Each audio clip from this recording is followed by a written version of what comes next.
अस्सलाम वालेकुम दोस्तों, कैसे हो। मुझे उम्मीद है कि आप सुबह से हो गए। न्यू अपडेट के साथ मैं आपके सामने फिर हाजिर हो चुके हैं। आज जो हम बात करने वाले हैं, जो आप लोगों के कमेंट हैं वो हम आपको बताने वाले हैं। क्योंकि कमेंट के लिए मैं माफ़ी चाहूँगा, क्योंकि वहाँ पे मैं जवाब नहीं दे पाता हूँ। उसका रीज़न ये होता है वक्त की किल्लत की बिना पे जो है वहाँ पे मैं आपको एक एक करके जवाब नहीं दे पाता हूँ। तो इसलिए मैंने सोचा कि आप लोगों को वीडियो के माध्यम से बता दिया जाए, जो भी आपके A to Z कमेंट है सभी के बारे में जानकारी देने वाला हूँ। तो शुरू से लेकर आखिर तक वीडियो देखें। हो सकता है आपका भी कमेंट किया हुआ हो और वो भी मैं आपको आंसर करने वाला हूँ, और आपके माइंड में इस तरीके का कोई भी सवाल जवाब चल रहा हो वो भी मैं आपको जवाब देने वाला हूं। तो चलिए फिर बिना देरी की वीडियो शुरू करते हैं।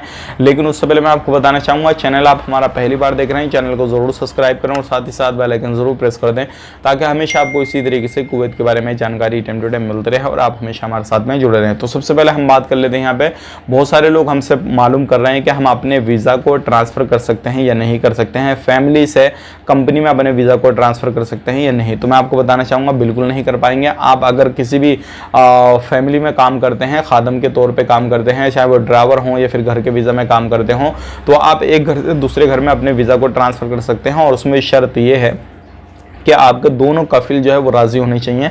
जहाँ से आप ट्रांसफ़र ले रहे हैं वो भी राज़ी होना चाहिए, और जहाँ पे आप ले रहे हैं वो भी राज़ी होना चाहिए। यानी कि दोनों की रजामंदी के साथ में आप दूसरी जगह पे जा सकते हैं और उसमें कोई भी इशू नहीं आएगा। और बिना ट्रांसफ़र के आप दूसरी जगह काम करेंगे तो ये एक इलीगल तरीका होगा, और इस इलीगल तरीके में अगर आपको पकड़ा गया तो आपको आपके देश डिपोर्ट कर दिया जाएगा। तो इस चीज़ का ध्यान रखिएगा। बहुत सारे लोग हमसे ये भी मालूम कर रहे हैं कि हम बिना ट्रांसफ़र किए गए और हमारा कफिल जो हमें परमिशन दे रहा है, हम वहाँ पर जाके काम कर सकते हैं क्या? बिल्कुल नहीं कर पाएंगे। वहाँ पे जाके अगर आपका कफिल वहाँ पे आपको छुटाएगा, अगर पुलिस वाले पकड़ के लेके जाते हैं किसी भी तरीके से छानबीन में या पकड़ा धकड़ी में, तो आपका कफिल ही छुटाएगा, तभी आप छुट पाएंगे। अदरवाइज वो मुंह मोड़ गया तो आपको फिर हमेशा के लिए वहाँ से डिपोर्ट कर दिया जाएगा और आप कभी भी कुवैत के अंदर एंट्री नहीं कर पाएंगे। तो ये गलती आपको नहीं करना है। जहाँ पे आप काम कर रहे हैं तो कफिल को अपने, अगर वो राजी है काम कराने के लिए, तो उसको बोलिए हमारा वीज़ा वहाँ पे ट्रांसफ़र कर दे और सामने वाले से बात कीजिए। तो उसमें आपको कोई भी परेशानी नहीं आएगी किसी भी तरीके से, और उसमें आपके लिए आसानी भी रहेगी।